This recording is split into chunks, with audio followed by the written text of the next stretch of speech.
Dəyərli müdavim və müəllimlər, hər vaxtınız xeyir olsun, hər birinizi xoş gördük. Mən Fidan İskəndərova, FES Akademiyada Azərbaycan dili üzrə müəlliməm. Bugün mən hər kəsə faydalı olsun deyə ca-cəni digər nitq hissələrindən, digər şəkilçilərdən fərqləndirməyin yollarını izah edəcəm. Çünki düşünürəm ki, müdavimlərin əksəriyyəti bu hissələrdə gəlgit yaşaya bilərlər. Bəli, başlayaq görək ümumiyyətlə ca-cə və yaxud da ca-cə tərkibli şəkilçilər hansı məqamlarda özünü göstərə bilər.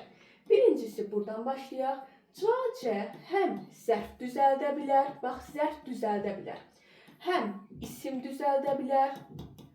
Daha sonra qoşma ola bilər, qoşma sayıla bilər. Bundan əlavə ədat ola bilər. Və nəhayət bəzilərimizin gözündən qaça bilər deyə deyirəm, elə buradan yazım. Bir də ınca üstü 4 feili bağlama şəkilçisinin içərisində görünə bilər.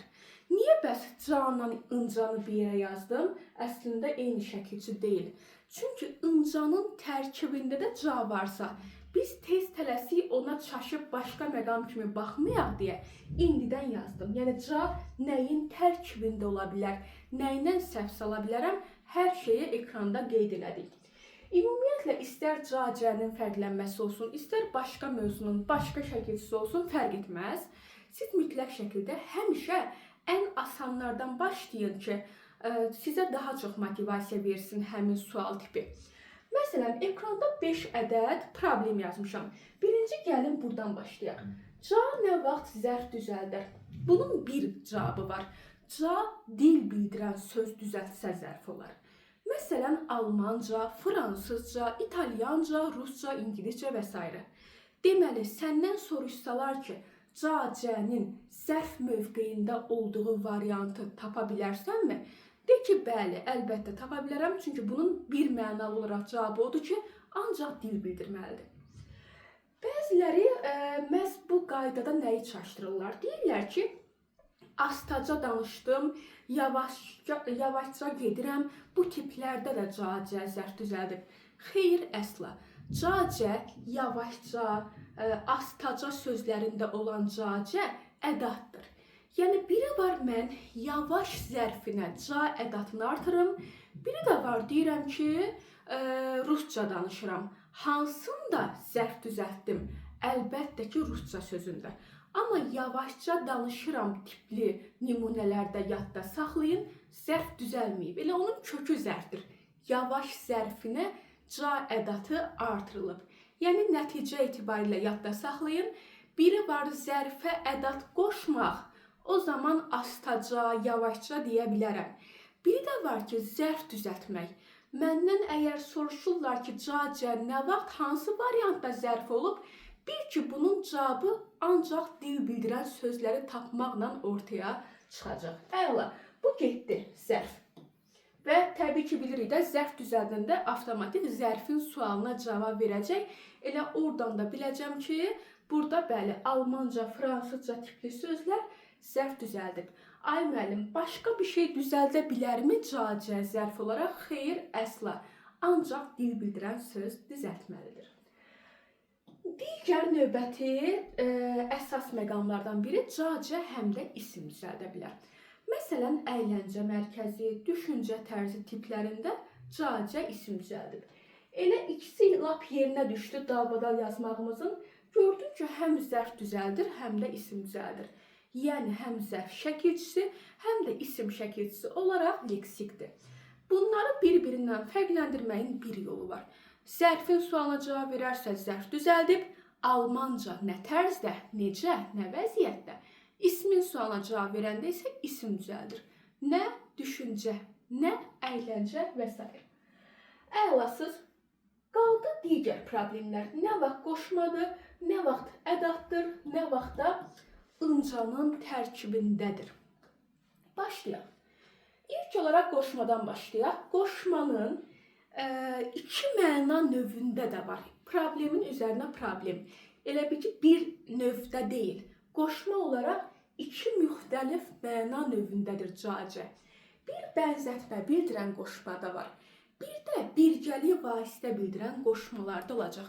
Hər nə olur olsun, nəhayətində qoşmadırsa, elə onu qoşma kimi izah eləyək ümumilikdə və sən bil ki, bütün indi verəcəyim nümunələrin hamısında ca qoşmadır. Yadda saxla.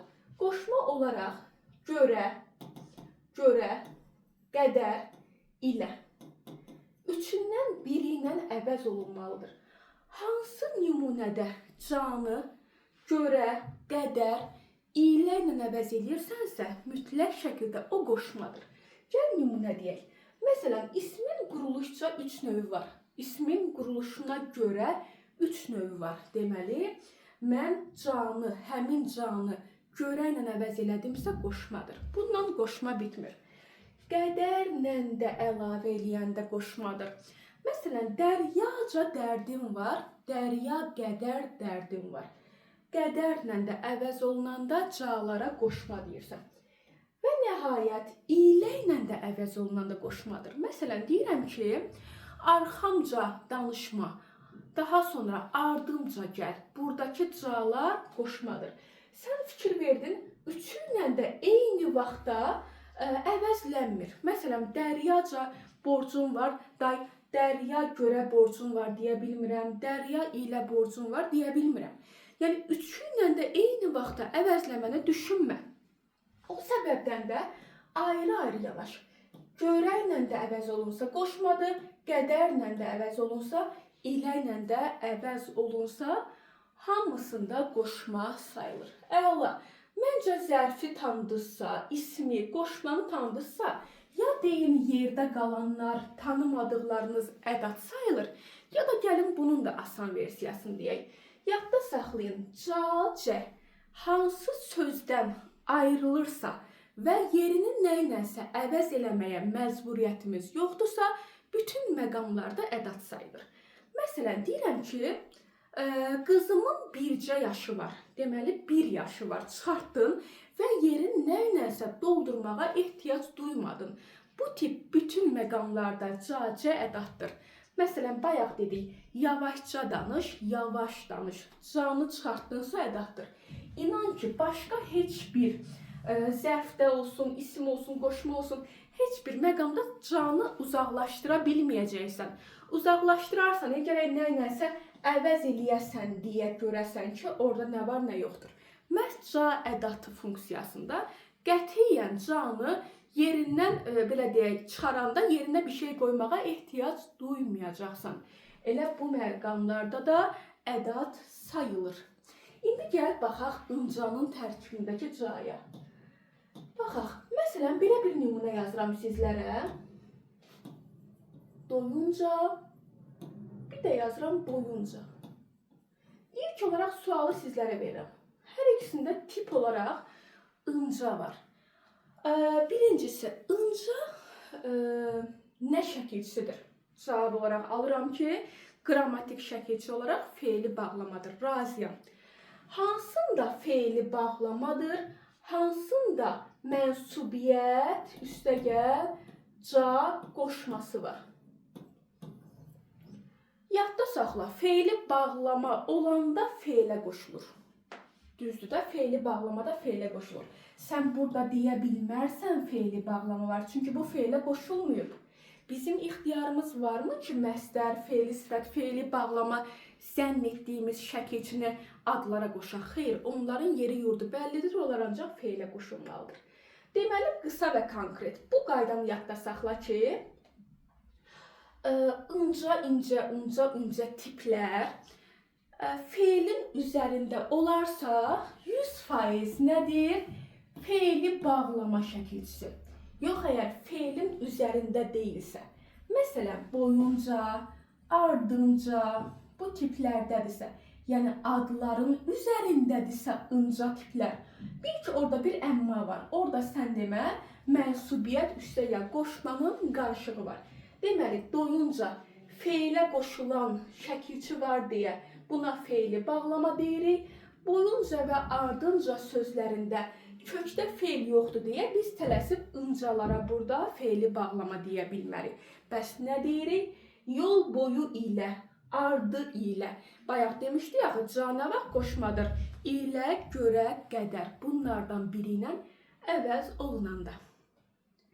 Belə əziz müdavimlər, ümid edirəm ki, qısa və konkret də olsa, yəni qəşəng izahlarınız oldu. Qeydlər götürəcək qədər faydalı izahlar oldusa, izahı bəyənməyi, rəy bölməsində öz dəyərli fikirlərinizi bizlərlə bölüşməyi unutmayın. Bundan da əlavə, əgər hansısa bu formada qısa və konkret, yararlı mövzular istəyirsinizsə, rəy bölməsində adını yazmağınız kifayət edir. Sağ olun, növbəti izahlarda görüşmək ümidi ilə özünüzə yaxşı baxın.